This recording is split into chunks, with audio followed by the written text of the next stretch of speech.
Now I want to look at a conservation of energy problem that I've seen given freshman students a lot of trouble in the past. So we're going to have some mass m, and we're going to drop it on a spring. We're going to say that the mass is initially some height h above the spring platform, and that afterwards it's going to compress the spring some distance x. And so we want to find x. And again, so we'll be given the mass, we'll be given the spring constant, and we'll be given h. Okay? And so the problem is, can we find out how far the spring is going to be compressed? Okay, so what you might try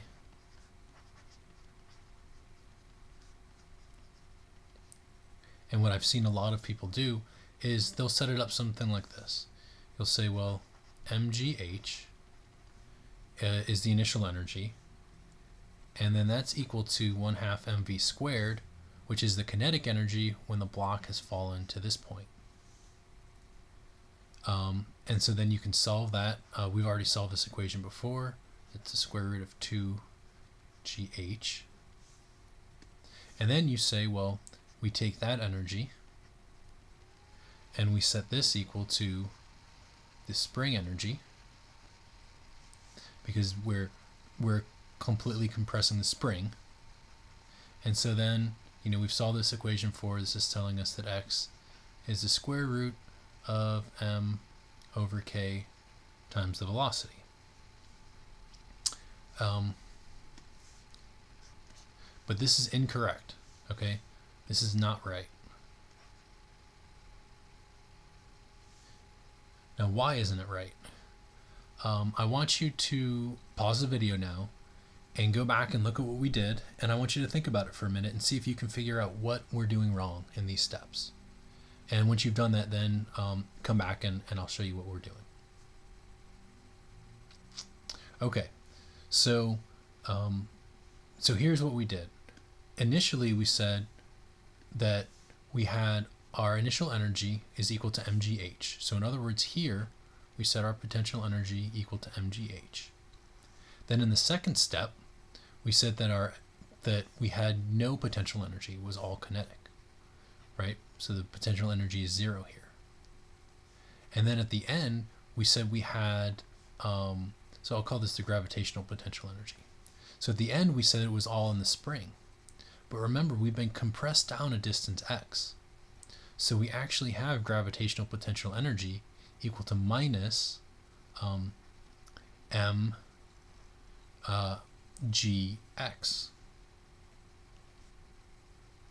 Right? So that's the difference.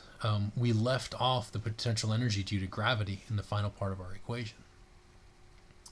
So to fix this, there's actually another, it's not really a mistake, it's just we did something to waste time, which is we went from this energy to this energy to the final energy, and we can actually just skip it, right? We can say initially we had an energy mgh, we had a final energy 1/2 kx squared minus mgx, and now we can just set the two equal to each other. We don't even have to worry about anything that's happening to the energy in between. We just look at the endpoints because we haven't lost any energy in the system or gained any energy. Now in the next unit, we're going to see what happens when we do lose or gain energy. But in this case, we don't have energy coming from anywhere else. There's no energy lost, so we don't have to even think about what's happening in between. So in other words, we have mgh is equal to 1/2 kx squared minus mgx, and then we'll subtract the mgh from both sides. So we have 1/2 kx squared minus mgx minus mgh is equal to 0.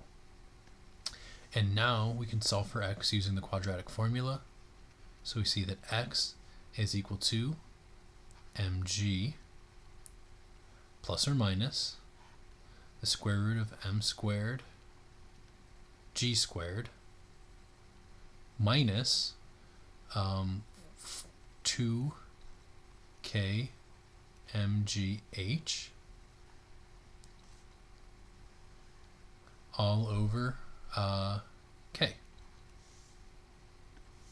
And so this is our position x that we can have in the spring.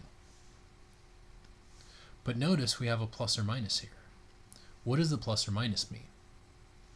Well, remember, after the mass comes and lands on this block, first it's going to get compressed, and so it's going to go down a distance x, and then it's going to go back up a distance x. But it's not going to go quite x from this initial position, right? Because imagine if we just set the block on the spring, we would notice that it's going to go down just a little bit, right? It's going to go down this tiny bit. And what we would see is that little bit turns out that would be mg over k. So that's what this first part of the equation is telling us, is that if we just put the mass on and it's not moving, it would just go down this distance mg over k, but then it wouldn't oscillate at all, right? This whole term would be 0 because we haven't lifted it up at all. But because the mass is coming down with some velocity, it's going to oscillate back and forth about this point with magnitude plus and minus this square root. So if we want to find the distance that the spring is being compressed, we're calling this distance x to be positive, so we want this biggest number out of the two. So our actual answer, x, is equal to mg plus the square root of m squared g squared minus 2k mgh all over k. So this is the distance that the spring is being compressed. And then when it comes back up, mg minus the square root over k, that's going to be how high it is after it's gone back up.